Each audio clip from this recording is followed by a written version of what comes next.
virus se clasifican de forma muy concreta y vamos a ver muchos de estos nombres durante todo el curso, así que esto es para familiarizarse con lo que estamos estudiando. Utilizamos un sistema jerárquico de clasificación muy clásico que se utiliza para los seres vivos: filum, reino y clase. Los virus están clasificados también en órdenes y familias, géneros y especies. Pongamos el ejemplo del rotavirus. Pertenece a la familia Reoviridae, es del género rotavirus y de especie tiene rotavirus A, B, C, D, E, F y G. ¿Cómo se clasifican los virus? Es una pregunta muy interesante. Una serie de criterios se han utilizado para caracterizar un virus que esté presente en todas las formas y tamaños. Como podemos observar en esta imagen, algunos de estos criterios de clasificación son de naturaleza y polaridad de material genético, la simetría de su cápside, la presencia o no de una envoltura lipídica y por último las dimensiones de una partícula viral. También ha servido para clasificar a los. Algunas de ellas, como podemos observar, son realmente pequeñas. Por otro lado, los mimivirus son enormes. El trabajo de clasificación de un virus se realiza por un comité llamado ICTV, International Committee on Taxonomy of the Viruses, y tiene un sitio web que se puede observar en esta imagen. Hasta el momento se han clasificado más de 40.000 virus en 6 órdenes, 87 familias y 349 géneros y 2.284 especies. Pero como hemos dicho anteriormente, en una cucharada de agua de mar hay tanta cantidad y variedad de virus, y la mayoría de ellos son nuevos, que esta clasificación sigue siendo muy elemental. Déjenos darles dos ejemplos de lo que podemos hacer en aras del descubrimiento de nuevos virus. En años recientes, las últimas tecnologías de secuenciación se han ido perfeccionando. Podemos ahora secuenciar a bajos costos y con altas eficiencias. Entonces, lo que la comunidad científica está haciendo actualmente es tomar muestras de ambientes inhóspitos, secuenciar todos los ácidos nucleicos procedentes de estas muestras y con ayuda de herramientas bioinformáticas armar y definir qué son esas secuencias y ver qué organismos coexisten en estos nichos ecológicos. Estos estudios se conocen como análisis metagenómicos. De hecho, la virología está en una transición muy importante, está evolucionando de ser una disciplina en la que se efectuaban experimentos individuales en el laboratorio con intención de identificar un virus en ser actualmente una disciplina renovada, en donde los informáticos se sientan frente a su computadora y analizando miles de secuencias en busca de virus. En esta imagen mostramos un ejemplo de un estudio metagenómico que se realizó en el lago lignopolar de la Antártida. Este es un lago de agua dulce y se encuentra congelado la mayor parte del año. Sin embargo, en la primavera se descongela un poco y se genera agua fresca en el lago. Los individuos que se observan en la imagen hicieron un agujero en el hielo, tomaron muestras de agua fresca que posteriormente llevaron al laboratorio para su secuenciación y con intención de identificar qué tipo de virus se encontraba presente en este ambiente. Esta información fue muy interesante, considerando que el lago se encuentra congelado la mayor parte del tiempo. Por lo tanto, tiene una población microbiana muy limitada. En este estudio encontraron 10.000 nuevas especies de virus, pertenecientes a 12 familias diferentes, es decir, una diversidad sorprendente, considerando que la muestra fue tomada de un solo lado, localizado en una zona restringida. Actualmente este tipo de estudio metagenómico se está realizando constantemente en otros lados. Otro estudio muy interesante fue uno de los que se analizaron los virus presentes en aguas residuales.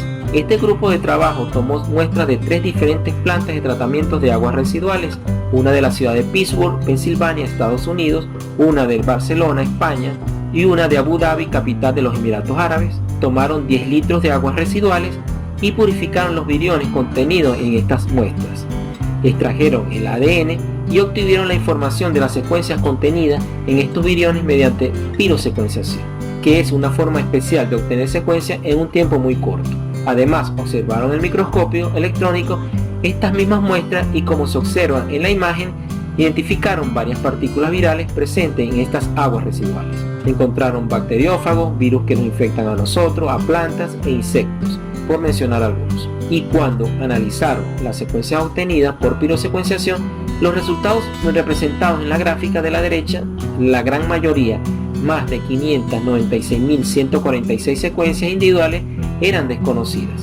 Habían virus totalmente nuevos, es decir, que no tenían semejanza con ningún otro antes descrito. Encontraron también secuencias correspondientes a bacterias, hongos y humanos. Y también identificaron 8.000 virus ya conocidos y 37.000 virus bacterianos. Todo esto fue encontrado en aguas residuales. Las aguas residuales consisten en material de desecho humano, ese que pasa a través de nuestros tractos intestinales. Los virus encontrados en este estudio metagenómico provienen de nosotros. Esta es una nueva área de la virología. Cada vez más frecuente, los investigadores realizan este tipo de análisis en nichos ecológicos muy distintos. Cualquier cosa que podamos pensar es interesante de analizar.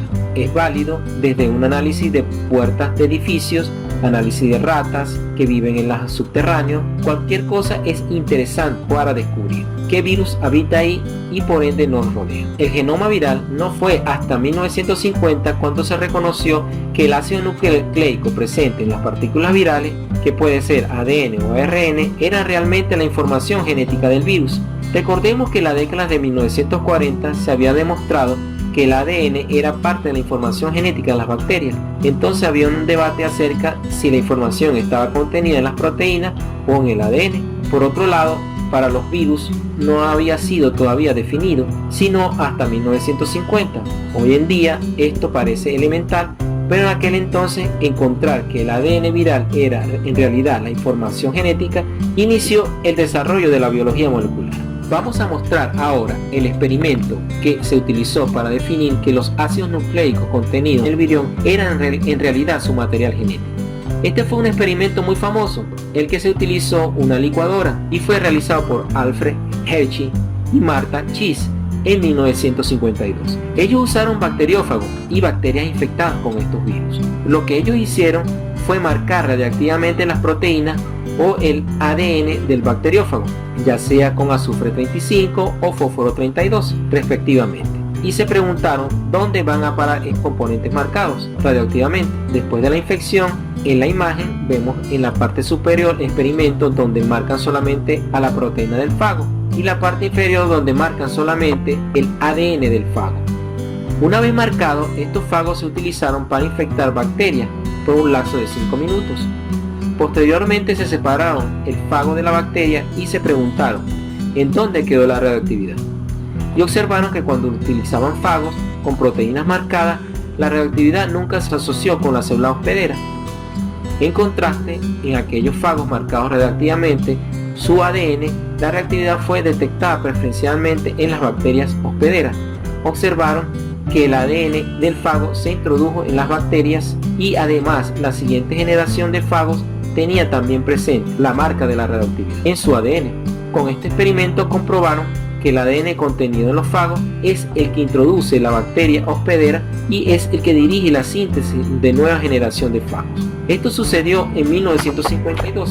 El año siguiente, la estructura de ADN fue resuelta por Watson y Crick, con una gran ayuda de Rosalind Franklin. Este es el descubrimiento que marca el nacimiento de la biología molecular.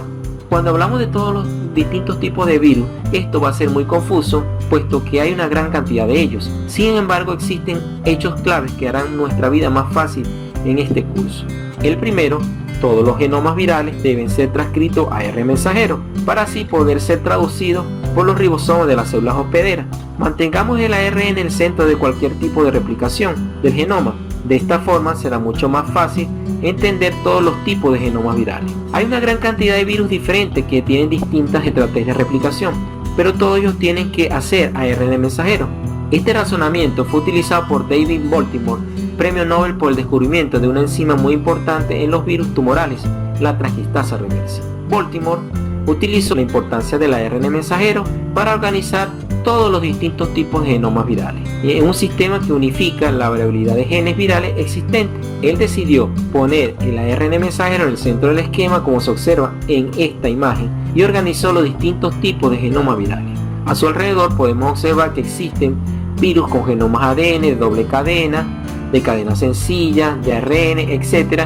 Y él propuso que todos ellos requieren producir ARN mensajero, localizado en el centro del esquema. Es importante que quede muy claro, para diferenciar los distintos tipos de ácidos nucleicos utilizamos distintos colores y nomenclaturas. Para el caso de la ARN definimos cadena positiva, cadena negativa, ejemplificamos en el esquema como verde y café respectivamente. El ARN mensajero ejemplificado como ARN de cadena positiva y su complementaria como cadena negativa. La cadena positiva es la que solamente puede ser traducida si pensamos que todos los genomas virales tienen que llegar al ARN mensajero. Al nombrar algún tipo de genoma, sabrán muy fácilmente cómo llegar ahí, gracias al esquema de Baltimore. Por ejemplo, si el genoma es de ADN doble cadena, es solo un paso para llegar al ARN mensajero, porque existen enzimas que pueden utilizar el ADN doble cadena como templado para hacer ARN mensajero. Si tenemos un virus con ARN de cadena positiva, el primer paso es hacer una cadena complementaria, es decir, ARN de cadena negativa, porque el ARN de cadena positiva no puede ser copiado por sí mismo para producir ARN mensajero.